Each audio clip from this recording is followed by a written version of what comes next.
तस्स नमो तस्स भगवतो अरहतो सम्मा सम्बुद्दस्स नमो तस्स भगवतो अरहतो सम्मा सम्बुद्दस्स।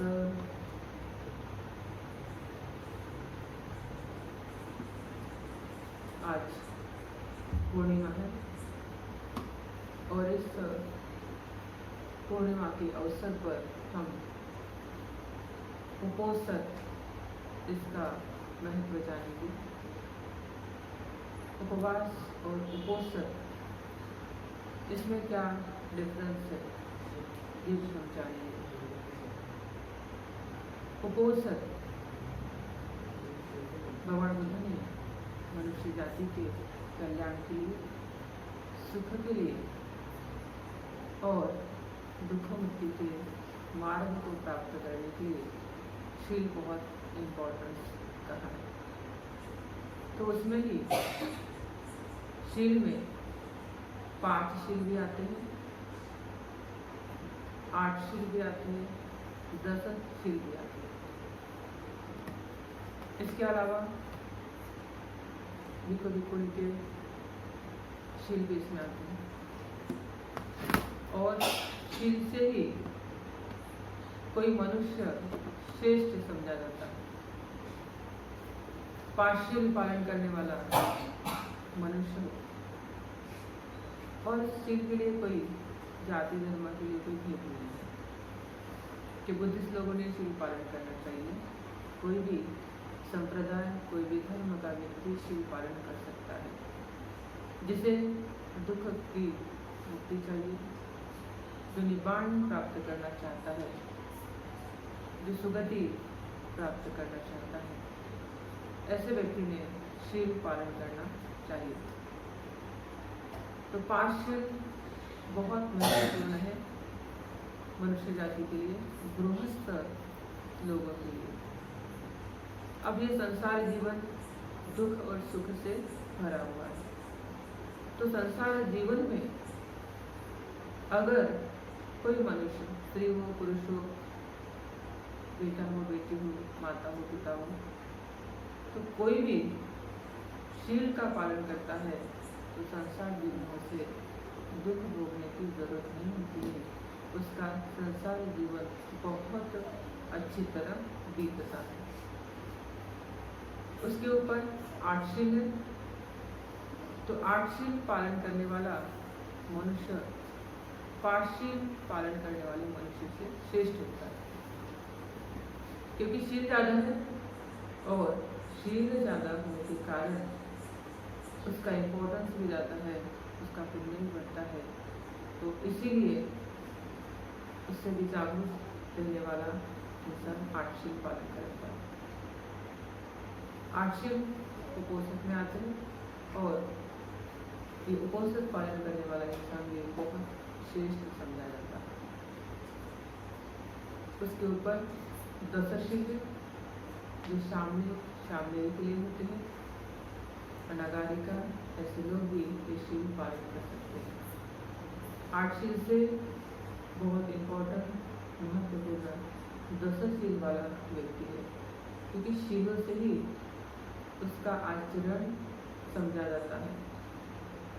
तो 10 शील पालन करने वाला सबसे श्रेष्ठ है 5 शील में से और 8 शील में से। अब इनसे भी ज़्यादा श्रेष्ठ 227 से 311 जो विको के जो शील है, और इन जिसके ज़्यादा शील वह इसमें श्रेष्ठ है।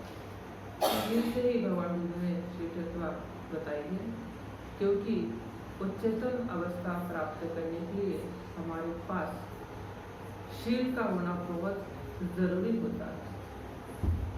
अब शील यानी क्या होता है? अगर हम सामान्य इसकी व्याख्या अगर लेते हैं तो शील यानी एक पत्थर, जिसपे हम ऐसे भी कहते हैं शिलालेख। बहुत सारे शिलालेख हमने पढ़े होंगे, देखे होंगे। राजा सम्राट अशोक इन्होंने इनके काल में उनके जो स्तंभ है, स्तंभ पे बहुत शिलालेख जो है वो बनवाए। तो पत्थर पे लिखा हुआ लेख शिलालेख, और शिला है पत्थर। अब पत्थर का जो स्वभाव है वो स्वभाव कैसे है, वो कांस्टेंट है कि जब जोरों से हवा आती है, बारिश आती है, तो उसे वो हिलता नहीं है। तो ये उसका नेचर है। तो जिस प्रकार पत्थर का नेचर है, उसी प्रकार मनुष्य ने भी अपना नेचर वैसे ही बनाना चाहिए कि कितनी भी कठिन परिस्थिति में हम दुश्शील नहीं बन पाएंगे। हमें हमारा शील पालन करना ही है, चाहे कोई भी परिस्थिति आए, कोई भी प्रसंग आए, उस प्रसंग में हमें हमारा शील बचा के रखना है, शील टूटने नहीं देना। तो शीलों को महत्व दिया गया है कि जिस प्रकार पत्थर एक कांस्टेंट रहता है, तो उस प्रकार शील पालन करने वाला इंसान भी बहुत कांस्टेंट होना चाहिए, शील होना चाहिए, शील के बारे में से। तो इस प्रकार शील की व्याख्या हुई है। तो उपोषण के फॉलो कैसे कर सकते हैं, अभी सुत्त निपात में सूत्र में इसके बारे में बताया गया है। और अंगुत्तर निकाय में भी उपोषित जो सूत्र है, इसके बारे में भगवान बुद्ध ने विशाखा माता इनको उपदेश किया है। ऐसे अनेक सूत्र हमें हमारे त्रिपिटक में दिखेंगे जो उपोषित के बारे में बहुत अच्छी तरह भगवान बुद्ध ने उपासक और उपासिका को समझाया। और उस काल में तो बहुत लोग फॉलो करते थे, और फॉलो करने के बाद बहुत लोग सोतापन्ना, सतदागामी, अनागामी अवस्था प्राप्त कर सकते थे। तो ये उपासक भी इस प्रकार, और जो उपासक और ज़्यादा इसमें फॉलो करता था, तो वह उपासक आत्म निर्माण तक भी पहुँच सकता था। तो शील बहुत इम्पोर्टेंस दिया गया है। सिर्फ ऐसा नहीं कि भिक्खु भिक्खु नहीं शील पालन करना चाहिए, कोई भी इंसान शील पालन कर सकता है। जो दुश्शील जीवन नहीं जीना चाहता, जो हर समय दुख नहीं भोगना चाहता, जो सारी जिंदगी सुख से जीना चाहता है, वह हर एक इंसान ने शील का पालन करना बहुत जरूरी है।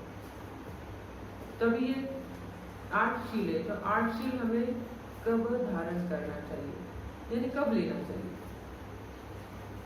तो 8 शील जैसे ही सुबह होती है, सूर्योदय होता है, सूर्य निकलता है, तो उस समय हमें शील धारण करना होता है। हम किसी भिक्खु या भिक्खुनी से शील की याचना करके शील धारण कर सकते हैं, या आपके घर के आजू बाजू कोई भिक्खु नहीं है बिहार में, या किसी से आपका कांटेक्ट नहीं हो पा रहा, तो आप भगवान बुद्ध के सामने बैठ के 3 बार वंदन करके शील याचना लेके आप शील ग्रहण कर सकते हैं। ये भी शील पालन करने का एक तरीका है। तो पूरे 8 शील आप उस दिन लेते हैं, ग्रहण करते हैं, बहुत अच्छी तरह से समझते हैं। अब शील को समझना बहुत जरूरी है, क्योंकि ये पाली में है। अगर इसका अर्थ हमें समझ में आता है तो पालन करने में इजी होता है। अगर इसका अर्थ हमें समझ में नहीं आएगा तो फॉलो नहीं कर पाएंगे। तो शील का एक एक जो वर्ड्स है, वो वर्ड्स हमें बहुत अच्छी तरह समझ में लेना होगा। जैसे कि हम शरण जा रहे हैं, तो पहले बुद्ध को, धम्म को, संघ को शरण जा रहे हैं, और उसके बाद हम 8 शील ग्रहण कर रहे हैं। तो बिना बुद्ध, धम्म, संघ को शरण जाना शील धारण नहीं कर सकते, क्योंकि हमारे मन में जो अहंकार है, वह अहंकार कम करने के लिए हमें तो शरण जाना चाहिए। और जिन समय संबुद्ध ने हमें मार्ग बताया है, तो उनको हम शरण जाते हैं, हमारे बोधि को हम शरण जाते हैं। तो भगवान बुद्ध ने जो धम्म बताया है, धम्म को शरण जाते हैं, जो संघ है तो संघ को हम शरण जाते हैं। तो इस प्रकार शरणागमन करना बहुत जरूरी है। उसमें शील की एक एक व्याख्या बहुत अच्छी तरह हमें समझ लेना चाहिए कि पहला शील जो भगवान बुद्ध ने बोला है सबके लिए, इस शील का अर्थ क्या होगा? तो पाणातिपाता वीरमणि सिक्खापदं समाधियां। तो पाणातिपाता ये किसी प्राणी की हिंसा हम नहीं करेंगे, हिंसा करने से हम वीरत्व हम रहेंगे। तो जिसके प्राण अभी बाकी है तो हम उसके प्राण नहीं लेंगे। जो जीवित इंसान है उसके हम प्राण नहीं लेंगे, उसे मारेंगे नहीं, खून नहीं करेंगे, उसकी हत्या नहीं करेंगे। तो कैसे? किसी शस्त्र से नहीं करेंगे, पत्थर से नहीं करेंगे, लाठी से नहीं करेंगे, या बंदूक से नहीं करेंगे, या कोई टोकदार नोकदार ऐसा शस्त्र है जिस शस्त्र से हम उसकी हत्या नहीं करेंगे। और ये काया वाचा मन से होगा कि शरीर से भी नहीं, मन में भी वो नहीं आना चाहिए और वाणी से भी वो नहीं होना चाहिए। इसमें बताया गया है कि जो शील है, अब खुद हमें शील का पालन करना है, यानी खुद को हमें हत्या नहीं करनी। अब इसमें सिर्फ मनुष्य की हत्या ही नहीं आई, इसमें सारे प्राणियों की भी हत्या आती है, क्योंकि हर एक के पास प्राण है। अगर हम किसी की हत्या कर रहे हैं तो हमारे मन में द्वेष है। अगर हमारे मन में द्वेष है तभी हम हत्या करते हैं। अगर हमारे मन में किसी के प्रति खुशी है, आनंद है, प्यार है तो हम हत्या कभी नहीं करेंगे। तो द्वेष जब बढ़ता है तभी हत्या होती है, तभी खून होता है। इसलिए खुद हत्या नहीं करेंगे, पहली बात। दूसरी, किसी को हत्या करने के लिए प्रोत्साहन नहीं देंगे। कभी कभी हम सोचते हैं कि मैं तो हत्या नहीं कर पाऊंगा, ऐसा होता है कि मैं दूसरों को बता दूं तो करेगा तो मेरा शील भी नहीं टूटेगा और मुझे पाप भी नहीं। ऐसा नहीं है। आपने वाचा से दुष्कर्म किया है। जब आपके मन में द्वेष उत्पन्न हुआ था तो इसलिए तो आपने ऑर्डर दिया है, मुख से बोला है उसे कि जा उसे आप मारो। तो इस प्रकार मारने की आपने उसे धमकी दी है और सुपारी दी। तो ये दूसरा। तीसरा होता है कि कोई इंसान हत्या कर रहा है और हम जाके उस हत्या में शामिल हैं। जैसे कि हम देख रहे हैं कि हमारा कोई फ्रेंड है वो हत्या कर रहा है, तो हमारे मन में भी द्वेष उत्पन्न होता है, हाँ इस मनुष्य ने मेरे साथ भी प्यार किया है, अभी मैं भी इसको मारूंगा। हमें कोई पत्थर उठाते और उसको मारते। तो कोई हत्या कर रहा है, उस हत्या में हम सहभाग भी नहीं करेंगे। तो ये तीन बातें बहुत हमें ध्यान में रखनी होगी। तो ये सिर्फ मनुष्य के लिए, प्राणी के लिए भी होगी।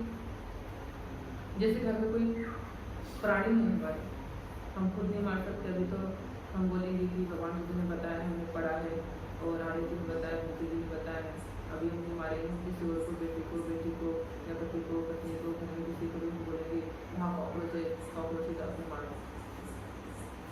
तो ये भी आता है क्योंकि वो भी एनिमल से, उसे भी जीना आता है, वो भी जीना चाहता है। तो ये भी एक प्रकार की हत्या है, क्योंकि द्वेष है और हमारा मन का जो द्वेष है वो बढ़ना नहीं चाहिए, बहुत कम होना चाहिए। इसलिए भगवान बुद्ध ने कहा कि पाणातिपाता वीरमणि। दूसरा, अधीना दाना वीरमणि। अब अधीना कि हम जिसने वस्तु जो दूसरे की है, उस वस्तु के ऊपर किसी का हक है, किसी का अधिकार है, किसी की वस्तु है और वो वस्तु हम उसे न बताए हुए ले रहे हैं, उसे कहते हैं चोरी करना। जो हमारे अधीन नहीं है, दूसरों के अधीन है, चाहे घर में किसी की भी हो, रिश्तेदारों की हो या कोई फ्रेंड सर्कल की हो, तो वहां भी हमें वो वस्तु जो है, वह वस्तु हमें बिना पूछे नहीं लेना। अगर हम बिना पूछे लेते हैं तो वह चोरी हो जाती है। कोई भी छोटी सी वस्तु हो तो वह वस्तु में बिना पूछे नहीं लेनी चाहिए। तो हम खुद नहीं लेंगे, दूसरों को चोरी करने के लिए नहीं बताएंगे। तो हम कहेंगे अभी बिहार में जा रही हूँ तो अब ये झाड़ के फूल तो मैं नहीं तोड़ सकती, हम किसी को बुलाएंगे और कहेंगे वो फूल जाके तोड़ के लेके आए, तो वो भी चोरी, क्योंकि हमारे मुख से वो बात निकली है तो उसका पाप भी हमें लगेगा। और तीसरी बात, कोई चोरी कर रहा है तो कोई इंसान आ रहा है और बहुत सारे फूल तोड़ रहा है, इसे लगता है कि मैं भी एक दो तोड़ लूँ, तो क्या होगा, उसको पता भी नहीं चलेगा और पाप भी नहीं लगेगा। तो कोई चोरी कर रहा है, चोरी करने में सहभाग भी हमें नहीं देना है। तो ये दूसरा शील हुआ। चाहे वो रास्ते की पड़ी वस्तु हो, पैसे पड़े हो या फिर और कुछ पड़ा हो, तो वो हमारा नहीं है। आजू बाजू हम देखेंगे तो रास्ते तो खाली है, कोई नहीं है और फिर हम ये ले सकते हैं, लेकिन वो वस्तु हमारी नहीं है तो हमें वह उठाना नहीं है। तो ये दूसरा। तीसरा, अब्रह्मचर्या वेरमणि सिक्खापदम समाधिया, कि इस दिन में साधु या सन्यासी जैसा जीवन पालन करूंगा या करूंगी। जो भी इंसान उपोषण धारण करता है उसे उस दिन अकेले ही जीवन व्यतीत करना होता है, चाहे पति हो चाहे पत्नी हो।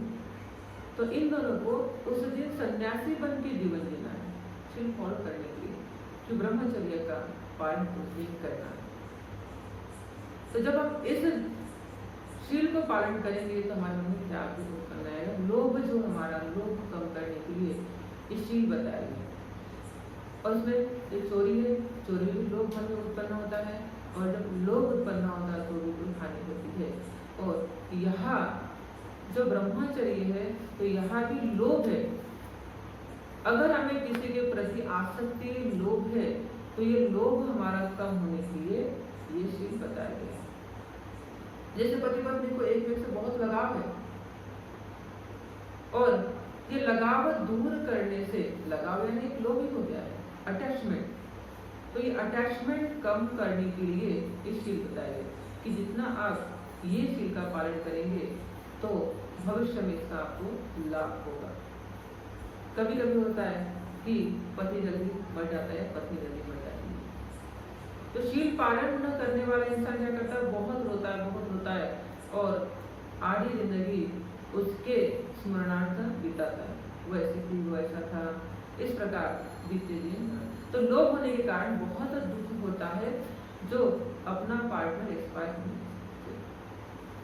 इसलिए अटैचमेंट कम करने के लिए भगवान बुद्ध ने शील बताया है कि हमारे मन का जो लोभ है यह लोभ हम कम करना चाहिए।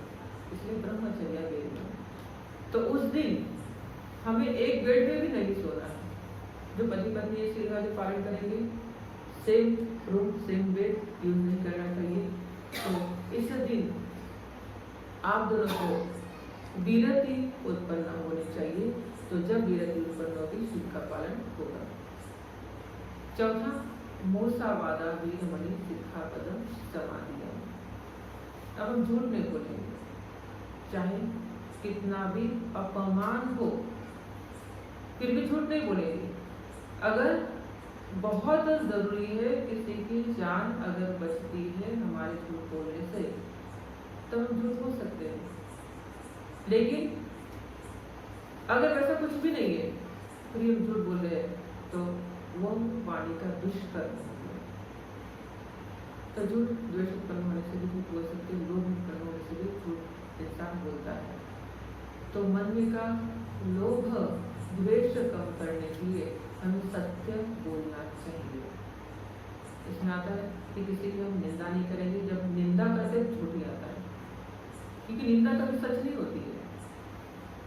चुगली करते हैं तो चुगली भी अगर हम किसी की कर रहे हैं, इसकी बात उसकी, उसकी बात इसकी, बढ़ा चढ़ा के वो बता रहे हैं, तो इसमें भी झूठ होता है। इसलिए ये भी हम नहीं करेंगे। जो बैठते यानी बकवास बातें हम कहते हैं कि निरर्थक बातें उस दिन हम करेंगे। तो हमारे पास कुछ टॉपिक नहीं है बात करने के लिए, फिर भी दो जन बात करने के लिए बैठे हैं तो हम इसका बता देंगे, उसका बता देंगे, आजू बाजू वाली का, फिर ऑफिस का बताएंगे, ऐसा हमारा बताना शुरू हो जाता है जिसमें कुछ इम्पोर्टेंस नहीं है। और इम्पोर्टेंस नहीं है फिर भी हमें कुछ काम नहीं है, हम इसका उसका बताना शुरू कर दिया, तो ये बकवास फालतू की बड़बड़ हो गई है। और ये फालतू की बातों से विरत रहना है हमें, खुद दूसरों को और रहने की सलाह देनी चाहिए। इसके बाद कटु शब्द, इसमें गालियाँ रहेंगी कि इस दिन हमें किसी को गाली भी नहीं देना, चाहे कुछ भी हो जाए। इस दिन हमारे मुख में से किसी के लिए कोई अपशब्द नहीं आएगा, ये हम बहुत अच्छी तरह ध्यान में रखेंगे। तो ये शील का पालन बहुत अच्छा, क्योंकि गालियाँ भी अगर हम किसी को देते, हम किसी को कहते हैं कि तू कुत्ता है, कुत्ता तो नहीं बन जाता, वो तो फिर झूठ हो गया ना। हम कहते किसी को तू गधा है, तो गधा तो नहीं हो जाता, वो भी झूठ हो गया। तो इस समय हमें किसी से कटु शब्द में बात नहीं करना है, किसी प्रकार का झूठ हमें नहीं बोलना है। तो क्या करना है, बहुत जरूरी है तभी बात कीजिए, अगर जरूरी नहीं है तो आप मौन धारण करें, क्योंकि ज्यादा से ज्यादा शील का पालन नहीं होता है तो वाणी के कर्म से नहीं होता है, क्योंकि हम शांत नहीं बैठ सकते, शांत बैठने की हैबिट नहीं होती है। लेकिन हमें उपोषण के दिन ये पालन करना है, बहुत कंसंट्रेशन करना है। हो सके तो इस दिन आप कहीं बाहर ना जाए। अगर आपको जाना ही पड़ता है, ऑफिस जाना पड़ता है या कहीं मार्केट में जाना पड़ता है, तो जरूरी है तभी बात करें, अन्यथा मौन पालन करें, तो तभी शील का पालन का लाभ हमें मिलेगा। पांचवा, सूरा मेरे बच्चा, तभी किसी प्रकार की शराब का हम सेवन नहीं करेंगे। तो इसमें स्त्रियां इस प्रकार की सेवन से विरतित होती है, बहुत अलग प्रकार की हाई लेवल पे ऑफिस में काम करने की स्त्रियां शराबी होती है।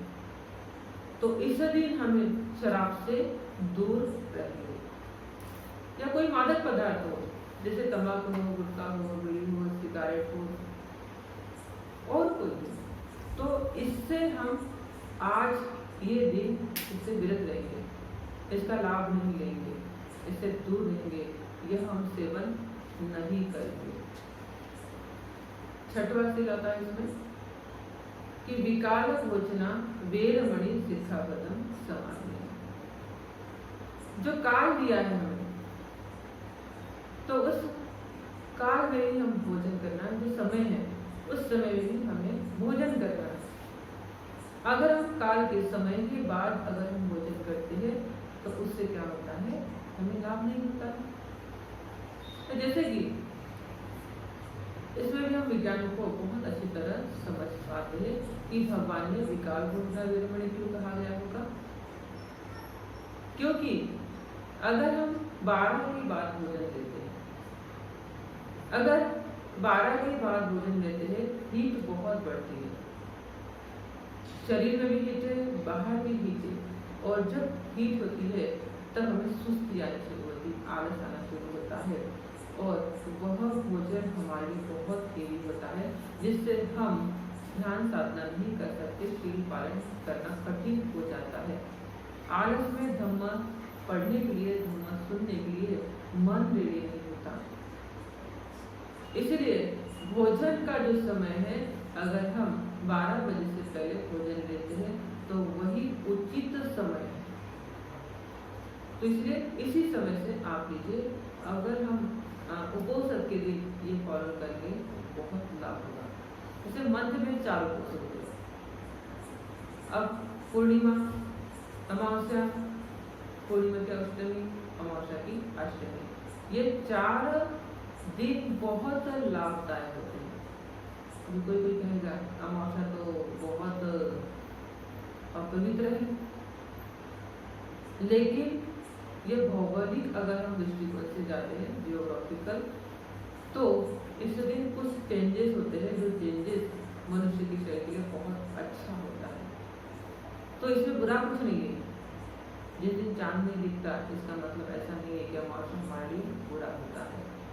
तो सारे दिन हमारे से में सारे दिन पवित्र है, सारे दिन शुभ है हमारे लिए। तो ये जो चारों दिन है बहुत इम्पोर्टेंट है। अब ये चारों दिन हफ्ते में से एक आता है, कोई भी एक दिन आएगा हफ्ते में, तो गुरुवार आएगा, कभी संडे आएगा, कभी और कोई दिन आएगा। जैसे कि हफ्ते में से एक दिन अगर हम उपवास धारण कर रहे हैं तो पेट बहुत अच्छा होगा, क्योंकि पेट को रिलैक्स मिलेगा। जैसे होल डे उपवास छोड़ के हम बाकी दिन क्या करते हैं, दिन भर खाते रहते हैं। और दिन तो लिमिटेशन नहीं, क्योंकि विकाल भोजन नहीं, हम कभी भी खा सकते हैं, कितना भी खा सकते हैं, ऐसा नहीं। तो पेट की चक्की क्या होती है, शुरू होती है, और ये चक्की को आराम ही नहीं मिलता है। फिर डाइजेशन क्या होता है, खराब होता है।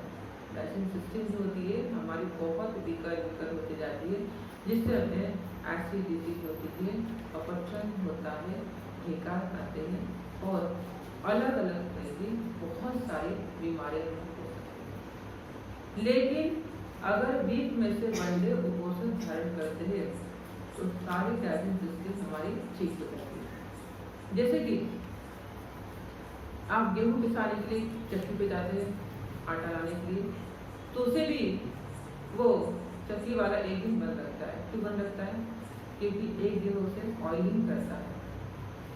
ऑयलिंग करने के बाद वो उसका जो व्हील होता है वो व्हील को वो ठीक करता है, छेद करता है, ताकि दूसरे दिन लोगों को बहुत अच्छा वो आटा दे पाए।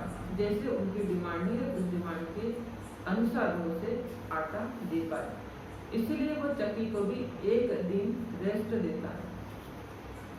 तो हमें वैसे ही करना है। हमारी पेट की जो डाइजेशन सिस्टम है इसे भी एक दिन अगर हम रेस्ट देंगे तो वीक आगे वाला जो वीक है उसमें हमें कोई तकलीफ ना होगी। तो इसीलिए यही एक निषेध का नियम है जो विकाल भोजन के नियम। अब बहुत लोग ये शील पालन जो होता है ना, इसी के डर से आप शील पालन नहीं करते, क्योंकि एक ही टाइम खाना होगा, रात को खाना नहीं होगा, और हमें तो हैबिट हो गई दिन में 3-3, 4-4 बार खाने की, इस दिन तो खाना ही नहीं मिलेगा। तो बहुत लोग इस शील से डर के ही पालन नहीं करते। तो ऐसा कुछ नहीं है। हर इंसान चाहता है कि वो रोगी ना बने। डॉक्टर के पास जाने से अच्छा है कि आप आपका ख्याल रखें। तो इसलिए आप अगर उपवास पालन करते हैं तो ये शील पालन करने के लिए आपको बहुत लाभ होगा, आप बहुत निरोगी होंगे, क्योंकि डाइजेशन सिस्टम अगर हमारी अच्छी होती है पूरा शरीर अच्छा होता है। अगर वह खराब होती है पूरा शरीर खराब हो जाता है, और उसी से ही ज़्यादातर बीमारियां फैलती है, उत्पन्न होती है। उसके बाद का शील आता है नच्च गीत वादित विशुद्ध दर्शनम माला रंग विलेपनम धारण मंडलम विभूषण ठानादि शिक्षापद समाधि। अब नच्च गीत वादित, नाच गाना वादित वाद्य, ये मैं नहीं दूंगा, इसका मैं लाभ नहीं उठाऊंगा। तभी सीरियल से, पिक्चर से, गाने हैं, इसके बिना तो नहीं दे पाते। क्या करेंगे, टीवी बंद करके रखिए, मोबाइल स्विच ऑफ करके रख दीजिए। जो नहीं रह पाता उनके लिए, अब जो रह सकता है उसके लिए तो बहुत इजी होता है। लेकिन अगर, क्योंकि ये क्यों कहा गया है, क्योंकि इससे हमारे मन में बहुत लोभ उत्पन्न होता है। अगर हम कोई सीरियल देखते देखते आज तक की सारी सीरियल ऐसी है, जैसे वो खत्म होता है तो एक मिस्ट्री बनाया रहता है उसमें कि कल क्या होने वाला है, और सारी लेडीज लोग यही करते हैं कि कल ऐसा होगा, तो रात भर वही सोचते रहते हैं, उसके बारे में लोग उत्पन्न होता है, कल क्या होगा, कल क्या होगा, कल क्या होगा। मोबाइल की गेम से, पिक्चर से, गाने हैं, पिक्चरें अगर हमें पसंद आती है तो लोग उत्पन्न होता है, तो 10 बार वही देखने की इच्छा होती है, लोग बढ़ रहा है। कोई गाना पसंद आता है, लोग उत्पन्न होकर इसे पसंद आता है, तो वही देखता है, अच्छा है तो अच्छा लगेगा, बुरा है तो बुरा होगा, तो लोभ बढ़ रहा है। मोबाइल के गेम से बहुत लोग पागल हो गए। अब क्यों? एक गेम अच्छा लगता है, उसी गेम के पीछे से भाग रहे हैं, वो जब तक खत्म होता बोरिंग नहीं हो रहे लोग, रात को 2-2, 3-3, 4-4 बजे तक गेम खेलते रहते हैं, तो लोग उत्पन्न हैं। तो मोबाइल के प्रति भी, गेम के प्रति भी लोग उत्पन्न है। तो ये लोभ को कम करने के लिए भगवान ने शील बताया है। तो हमें यह ध्यान रखना है, तो जिस चीज से हमें लोभ उत्पन्न होता, अगर हम देखे नहीं करेंगे तो लोभ उत्पन्न नहीं होगा और मन में लोभ कम होते जाएगा, लोभ नष्ट होते जाएगा। ये उसका कारण है। अब माला गंध विलेपन धारण मंडन विभूषण ठाना वीरमणि शिक्षा पदम समाधि। अब ये एक ही शील है। अब माला, अब महिलाओं को गजरा लगाने का बहुत शौक होता है, तो ये बालों में गजरा लगाना, फूल लगाना, स्प्रे लगाना, सेंट लगाना, अत्तर लगाना, तो ये बहुत हमारे लिए लोभ उत्पन्न करने वाली चीज होती है। जैसे कि आपने माला लगा ली सर में, तो आप आईने में देखेंगे तो आपको लगेगा मेरा चेहरा तो बहुत सुंदर लग रहा है। कोई गुलाब का फूल लगाए तो फिर आपको लगेगा मेरा चेहरा बहुत सुंदर लग रहा है।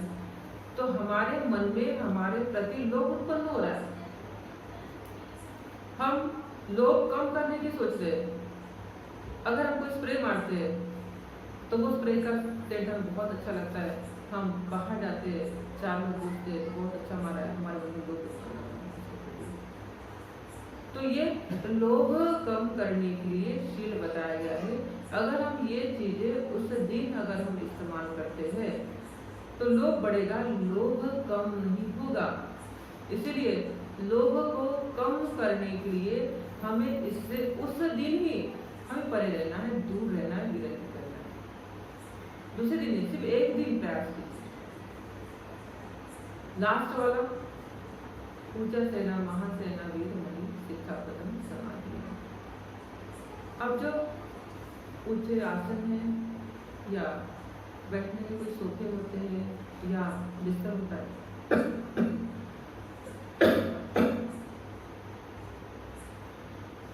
तो इस समय, इस दिन हम इसके ऊपर नहीं बैठना। तो अगर कोई नॉर्मल कॉटन का होता है तो उसके ऊपर हम बैठ सकते हैं, चेयर पे हम बैठ सकते हैं। जो प्लास्टिक की चेयर है या लकड़ी की चेयर है, उस चेयर पे भी हम बैठ सकते हैं। क्योंकि सब लोग को नीचे बैठना अगर नहीं आता है तो उस प्रकार हम फॉलो करें। क्योंकि कमर दर्द वाले, घुटने के दर्द वाले और बहुत लोगों को नीचे बैठने की हैबिट ही नहीं होती है। तो इसीलिए अगर आप इसे फॉलो भी करना चाहते हैं तो इस प्रकार वस्तुओं का आप इस्तेमाल कर सकते हैं। कोई लकड़ी का है या कोई प्लास्टिक की चीज है तो आप उस दिन उसका इस्तेमाल कर सकते हैं। बहुत हेवी गद्दी, बहुत हेवी सोफे जो होते हैं बहुत अच्छी क्वालिटी के, तो उसके ऊपर ना करें, क्योंकि हमें लोभ से बचना है। हमारे मन में लोभ है, इसलिए हम वो खरीदते और उसी के ऊपर हम रहें। अब जब ये हमें हमारे शरीर की हैबिट लग रही है, जो हमारा जो स्टैंडर्ड है वो स्टैंडर्ड मेंटेन करने के लिए हम ये सब कुछ लेते हैं, लेकिन हम ये सोच नहीं रहे कि इससे हमारे शरीर को हानि हो रही है। क्योंकि हम अगर कोई जगह अगर हम चेंज करते हैं, दूसरे के घर जाके सोते हैं तो हमें नींद नहीं आएगी। कभी कभी ऐसा होता है प्लेस चेंज कर लेते हैं, वहाँ हमारे घर में जिस प्रकार हाई क्वालिटी का सोफा या गद्दी है, वहाँ अगर हमें वहाँ नहीं मिलता, वह बहुत बेचैन फील करते हैं, वहाँ रहने की इच्छा नहीं होती, बैठने की इच्छा नहीं होती है। तो ये त्याग है, ऐसे वस्तुओं का त्याग हमें करना है। तो ये त्याग मन का लोभ कम करता है। तो संपूर्ण शील 8 शील है, वो सबके लिए क्यों? क्योंकि मन में जो द्वेष है, मन में जो लोभ है, ये लोभ द्वेष कम करने के लिए वो सब बताया गया है। पर मोह है, वह ज्ञान है कि पाप कर्म करने से कोई बुरा नहीं होता। मिथ्या दृष्टि है तो क्या होता है, ये मिथ्या दृष्टि भी खत्म हो जाती है। अगर हम किसी के साथ बुरा करते हैं, हमारे साथ भी बुरा होगा, ये भी सोचते हैं। तो हमारे मन का अकुशल कर्म कम होता है, कुशल कर्म बढ़ता है। तो ये इससे बहुत अच्छी तरह पालन कीजिए, क्योंकि ये आपके हित के लिए जरूरी है। अब उपवास कैसे होता है? अब उपवास के दिन तो कोई छील नहीं, उस दिन आप उपवास के दिन आप दिन भर कुछ बिना खाए भी रहते, लेकिन ऐसा नहीं होता है। जिस दिन कोई महिला या कोई पुरुष उपवास करता है तो दिन भर शुरू रहता है। अभी सुबह साबुदाना खिचड़ी, दोपहर को चिप्स बटाटे होते हैं, शाम को और कुछ होता है, केली होते हैं, बनाने होते हैं, तो दिन भर शुरू और शाम को ही खाना खाएंगे। तो दिन भर शुरू होता है, दिन भर खाने के बारे में सोचते हैं कि अभी कल उपवास नहीं है, उपवास है। लोग सोचेंगे, तो कहेंगे पति को बटाटे चिप्स लेके आओ, फल लेके आओ और साबुदाना लेके आओ, क्योंकि कल उपवास है। तो पहले ही लोग खुद करके जो हमें पसंद है वो पसंदीदा चीजें मंगवा लेते हैं और वही चीजें का हम टाइम टेबल बना लेते हैं कि सुबह में साबुदाना खाऊंगी, दोपहर को मैं चिप्स खाऊंगी और शाम को वो खाऊंगी और रात को खाना खाऊंगी। ये हमने खाने का टाइम टेबल बना के रखा है, जिसमें लोभ है। इसमें लोभ कहाँ कम हो रहा है? खाना खाना न विकल्प प्रोजेक्ट और ना डाइजेस्टिव कि नॉर्मल डे से ज्यादा इस दिन हम ज्यादा खाना खाते हैं उपवास के। दूसरा, यादशील न होने के कारण हम किसी की इस दिन हत्या भी करते हैं, चोरी भी कर सकते हैं, व्यभिचार भी कर सकते हैं, ब्रह्मचर्य का पालन करना जरूरी है। झूठ भी हम बोल सकते हैं इस दिन, शराब पीने के लिए तो कोई बंधन नहीं है।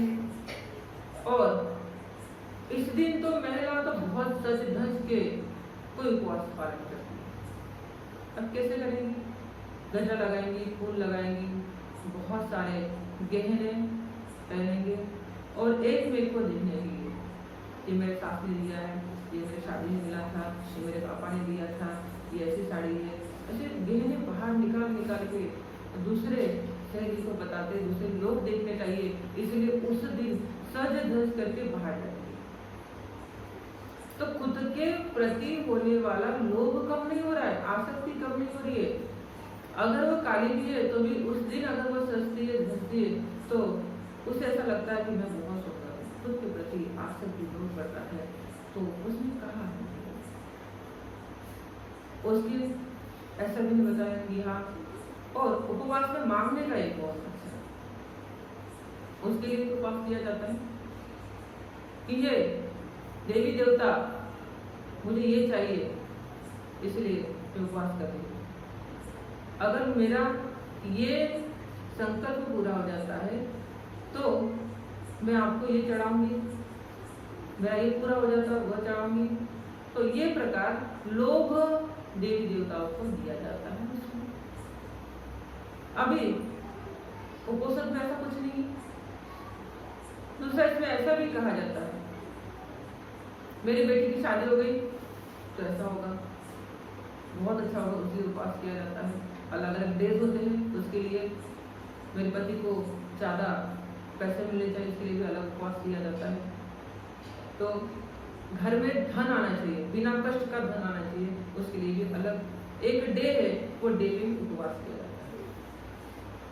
कोई लड़की चाहती है कि मुझे अच्छा पति मिले, उसके लिए भी एक डे है, वो डे के ऊपर उपवास किया जाता है। तो इसमें कुछ ना कुछ प्राप्त करने के लिए ये कार्य किया जाता है, जिसमें हमारा लोभ कम नहीं हो रहा है, हमारा मिथ्या दृष्टि कर्मकांड बढ़ रहे हैं इसमें। और जब मन की मिथ्या दृष्टि, मन का मोह बढ़ता है, मन का अज्ञान बढ़ता है, तो दुष्शील कर्म होता है इंसान के हाथों से। और दुष्शील कर्म करने वाला इंसान कभी भी सुखी नहीं होता, वो हमेशा दुख रहता है। चाहे किसी देवी देवता की पूजा करो, पत्थरों की पूजा करो या किसकी पूजा करो, ऐसा इंसान मरते दम तक कभी खुश नहीं होता, क्योंकि उसके पास शील नहीं है, वो कुछ मांगने के लिए ऐसा कुछ करता है। न उसके मन का द्वेष कम हो रहा है, न लोभ कम हो रहा है, न मोह कम हो रहा है। तो इसलिए इसमें कुछ भी नहीं है। ये पालन करके, उपवास पालन करके कुछ भी फायदा नहीं है। लेकिन अगर हम उपोषण पालन करते तो फायदा क्या है? मन शांत होता है, मन संतुष्ट होता है, क्योंकि लोभ द्वेष कम हो रहा है, महीने में 4 दिन करेंगे तो 4 दिन बहुत कंट्रोलिंग पावर आएगी, साल भर तक करेंगे तो साल में और पावर आएंगी और ये कम से कम होते जाएंगे। अगर हम 50 साल तक अगर इनको पालन करते हैं महीने से 4 दिन से तो 50 साल की उम्र तक आप कितना शांत हो जाएंगे, कितने संतुष्ट हो जाएंगे, कितने समाधान होंगे, झगड़े नहीं होंगे घर में। जो घर में जो झगड़े होने के कारण है यही है शील होने के कारण घर में झगड़े होते। एक के जो विचार है वो विचार हमें नहीं पढ़ते, हम नहीं समझ लेते, इसका कारण शील। तो अगर घर में दोनों भी पति पत्नी माता पिता बच्चे अगर शील का पालन करते हैं तो बहुत लाभ है। कोई लड़की शील पालन करती है जैसे दूसरे घर में जाएंगी तो बहुत शांत होंगी, समझेंगी और समझदार बनेगी। कोई लड़का होगा पत्नी के साथ बहुत अच्छा बिहेवियर करेगा। तो ये शील का बहुत बड़ा प्रभाव है। और दुष्शील कर्मों से बचना है। जब इंसान मृत्यु को प्राप्त होता है तो तब वह सुगति प्राप्त करता है। ये सबसे बड़ा फायदा हुआ शील का। तो इसीलिए जब पूर्णिमा आती है, अमावस्या, अष्टमी, 2 अष्टमी, इस दिन शील पालन करने का बहुत प्रयास करें, क्योंकि शील को भगवान बुद्ध ने सबसे श्रेष्ठ मार्ग बताया जो लोकोत्तर मार्ग प्राप्त करने का ये मार्ग है, ये पथ है। इसलिए आज की इस पूर्णिमा के दिन में आप सब लोग इस शील का पालन करने का प्रयास करें। कठिन नहीं है, लेकिन कुछ काम करना है सुख पाने के लिए तो थोड़ा प्रयास करना होगा। दुखी तो सभी होते हैं, उसके लिए कोई प्रयास करने की जरूरत नहीं है। कुछ शील पालन करो, अपने आप दुखी हो जाता है इंसान और दुखी बन जाता है, कष्ट लेना पड़ता है। जैसे किसी को कोई जॉब चाहिए तो उसको कॉम्पिटिटिव एग्जाम की बहुत अच्छी स्टडी करनी पड़ती है, किसी को मेरिट आना है तो बहुत स्टडी करनी पड़ती है, किसी को पैसे कमाना है अच्छे मार्क्स से तो बहुत कष्ट करना होता है, तभी रास्ता प्राप्त होता है। और फिर बाद में वो सब कुछ मिलने के बाद कितना सुखी होता है इंसान। तो वैसे ही ये शील अगर पालन कोई भी इंसान करता है, कोई भी जाति धर्म कोई भी संप्रदाय का व्यक्ति, तो जन्म भर बहुत खुश रहेगा। वो खुश रहेगा, उसमें संयमित बनाएगा, जिसकी कंट्रोलिंग पावर आ जाएगी। और कंट्रोलिंग पावर इसमें होती है वो इंसान हर जगह खुश होता है।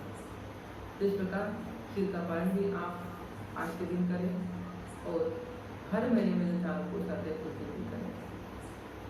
तो ठीक है, आज के दिन हमने बुद्ध धर्म संघ इनकी ओर से हमने जो प्रवचन सुना है, भगवान बुद्ध ने जो वाणी बताई है, यही वाणी हम लोगों के पास पहुंचाने का प्रयास करते हैं कि जब हम लोगों को इस प्रकार मार्गदर्शन करेंगे, उनके लाभ मिलेंगे और सुखी मिलेगी।